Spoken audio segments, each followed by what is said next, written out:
Bismillahirrahmanirrahim. Assalamualaikum warahmatullahi wabarakatuh. Hai, selamat malam. Saya Evi Sayono.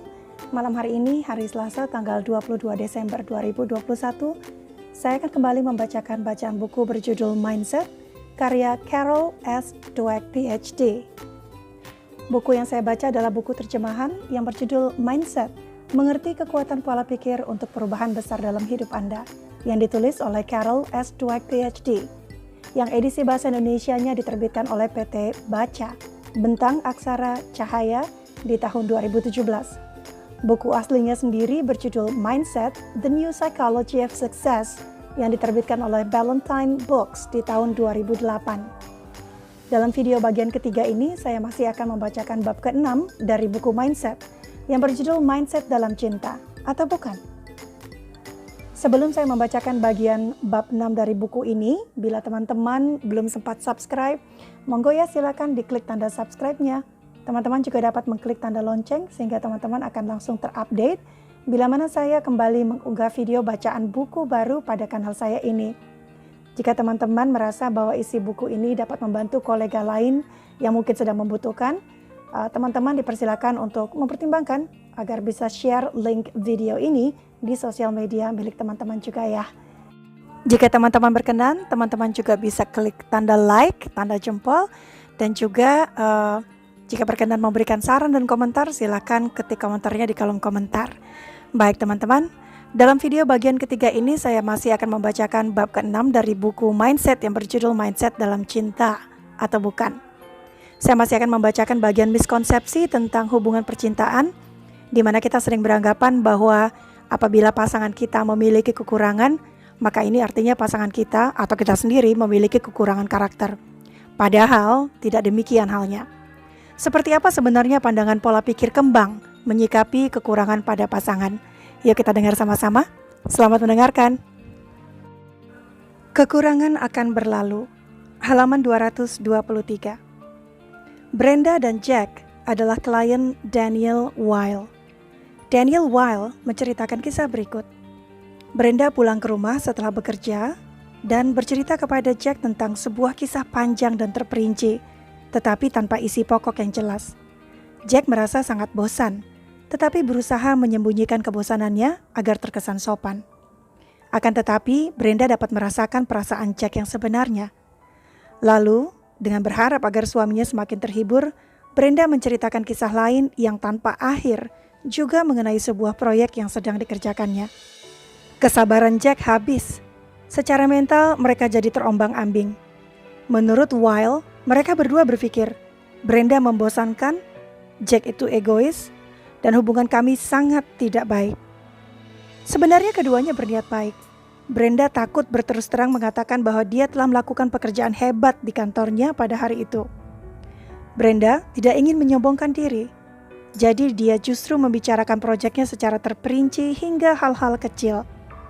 Jack tidak ingin tampak tidak sopan. Jadi alih-alih mengajukan pertanyaan-pertanyaan pada Brenda atau mengungkapkan kebingungannya, dia justru menahan diri dan menunggu cerita Brenda selesai. Ini soal komunikasi, bukan soal kepribadian atau karakter. Namun dalam mindset tetap atau fixed mindset, hasrat untuk menyalahkan orang lain datang terlalu cepat dan kuat. Selanjutnya, Carol S. Dweck menceritakan sebuah artikel yang sering ia baca di sebuah majalah bernama Reader's Digest. Kalau di Indonesia, Reader's Digest ini seperti majalah zaman dulu yang namanya majalah Intisari. Ukurannya kecil, mungkin sekitar sejengkal aja panjangnya. Baik, kita lanjutkan yuk, halaman 224. Omong-omong, saya menyukai kisah ini. Ketika saya masih kanak-kanak, Reader's Digest terbiasa memuat sebuah artikel yang berjudul "Dapatkah pernikahan ini diselamatkan?" dalam setiap edisinya. Biasanya jawabannya ya. Saya melahap kisah-kisah tersebut karena terpesona bagaimana sebuah pernikahan dapat berjalan salah. Tetapi, saya lebih terpesona dengan cara memperbaiki pernikahan itu. Kisah tentang Ted dan Karen yang diceritakan oleh Aaron Beck adalah sebuah kisah tentang bagaimana dua orang bermindset tetap berubah dari orang yang memiliki sifat-sifat serba baik menjadi orang yang memiliki sifat-sifat serba buruk dalam pandangan masing-masing. Ketika Ted dan Karen bertemu, Mereka saling tertarik karena perbedaan-perbedaannya. Karen memancarkan spontanitas dan keceriaan. Ted, seorang lelaki serius dengan beban dunia di pundaknya, merasa bahwa kehadiran Karen yang periang telah mengubah hidupnya. Semua yang dikatakan dan dilakukannya sangat menarik, ungkapnya berlebihan. Selain itu, Ted merepresentasikan seorang figur ayah yang gigih yang tak pernah Karen miliki. Dia benar-benar jenis lelaki tenang dan bisa diandalkan yang dapat memberinya rasa aman. Tetapi, beberapa tahun kemudian, Ted memandang Karen sebagai orang sombong yang tak bertanggung jawab. Ia tidak pernah melakukan segala hal secara bersungguh-sungguh. Aku tidak dapat mengandalkannya, kata Ted. Dan Karen menganggap Ted sebagai seorang tiran yang senang menghakimi, yang selalu menghalangi langkahnya. Pada akhirnya, pernikahan ini dapat diselamatkan hanya karena kedua pasangan tersebut belajar untuk merespons satu sama lain bukan dengan label-label kemarahan, melainkan dengan tindakan-tindakan yang saling membantu. Suatu hari ketika Karen sedang sangat sibuk dengan pekerjaannya, Ted pulang ke rumah dan menemukan rumahnya dalam keadaan berantakan. Dia marah dan ingin sekali mencaci maki Karen. Namun, Ted kemudian mengingat apa yang telah dipelajarinya dari Aaron Beck. Dia malah mengatakan kepada dirinya sendiri, hal dewasa apa yang harus dilakukan? Dia menjawab sendiri pertanyaan ini dengan mulai membersihkan segalanya. Dia memberikan dukungan kepada Karen ketimbang menghakiminya. Halaman 225.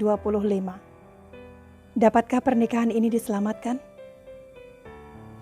Aaron Beck menceritakan banyak pasangan yang menerima konseling tidak pernah memikirkan gagasan-gagasan mindset tetap seperti ini. Pasangan saya tidak mungkin berubah. Tidak ada yang dapat meningkatkan hubungan kami. Gagasan-gagasan ini, ungkapnya, hampir selalu keliru.